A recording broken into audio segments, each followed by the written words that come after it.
Bien sûr, de crypto, les infos crypto pour ceux qui n'ont pas le temps. Un bitcoin à 1 250 000 dollars. C'est extrait du dernier film de Zac Efron, bien évidemment, les gars. Ça reste plutôt de la fantaisie, mais ça fait du bien d'avoir un petit peu d'opium en ce dimanche matin. Oubliez pas de changer d'heure. C'est pour ça que je suis pas trop en retard pour ce dimanche, puisqu'on a gagné 1 heure de sommeil supplémentaire. Comme d'habitude, on fait la revue de marché rapidement pour tous ceux qui n'ont pas le temps. Du côté du BTC, donc on stagne vers les 20 900 dollars. On est à plus 1% ce matin. Ether un peu plus chaud qui prend 3%.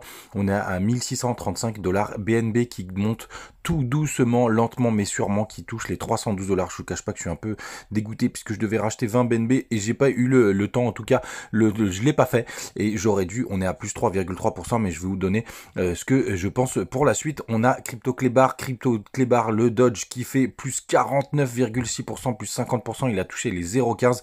Il est en train de nous faire son joli rallye avec la news de Elon Musk. On a Shiba qui le suit tranquillement, on est à plus 11%.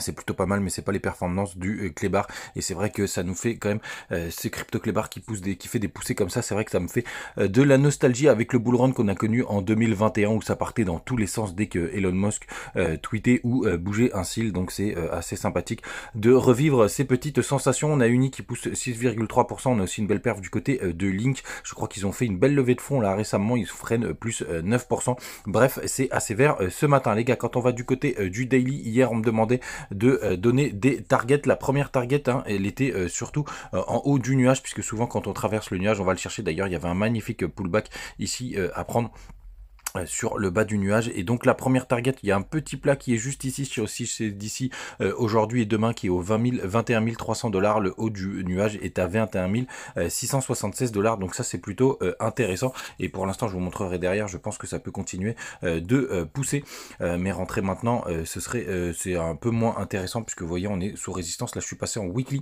on est sous la grande résistance. Regardez, celle-ci elle tient depuis le top du BTC ah non, pour le coup je vous dis des bêtises, depuis décembre 2020. Donc c'était le premier top du BTC. Surtout, attendez, voilà, je me perds dans les stats. Non, c'est beaucoup plus tard. Pardon, je vous dis des bêtises. Bref, c'est depuis décembre 2020. Donc c'est assez important de cette trendline. Elle est vraiment très très costaud, hein. Donc pour la breaker, ça va faire un peu de boulot. Donc c'est pour ça que c'est un peu plus compliqué de rentrer maintenant. On va voir si on peut avoir justement cette dernière correction. En tout cas, c'est ce que pourrait nous dire le weekly. Pourquoi pas pour aller retester ces W qu'on a sur le RSI. Donc le RSI, ça nous donne ici la zone de survente, et en haut la zone de surachat au-dessus des 70, hein, comme ça. Un peu de pédagogie comme d'habitude, les gars. Donc c'est quand même assez intéressant de voir où est-ce qu'on est positionné. Si on, en tout cas, si on finit la semaine comme ça, c'est quand même assez positif, même si on pourrait commencer à avoir quelques petites corrections pour faire des magnifiques W. Pourquoi pas, les gars. D'ailleurs, c'est un peu mon scénario. Je vais vous montrer quand même. Je vais repasser en daily. Allez, on va passer sur le graphique sur Bitget. Moi, personnellement, je vois quand même vraiment avoir une petite poussée qui peut continuer de monter. Pourquoi pas aller chercher des stops au-dessus des 23 000 dollars.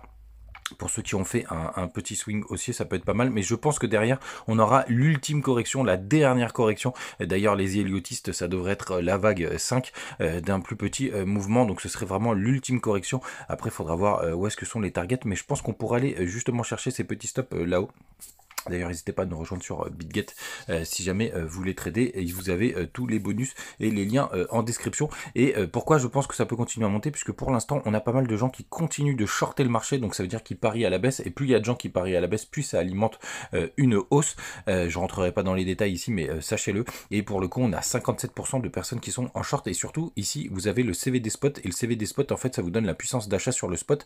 Et le spot, c'est quand même lui qui drive le marché, puisque ça achète sur le spot. C'est de très bon signe. Et vous voyez d'ailleurs, il n'y a pas beaucoup de positions qui s'ouvrent. Il y a tout le monde qui est un peu frileux en ce moment. Donc ça, c'est plutôt pas mal pour alimenter une hausse. Vous voyez, ça continue d'acheter. Vous payez pour être en longue, mais ça, je pense que c'est parce que les exchanges veulent vraiment se gaver, parce qu'il y a quand même pas mal de positions qui s'ouvrent à court terme.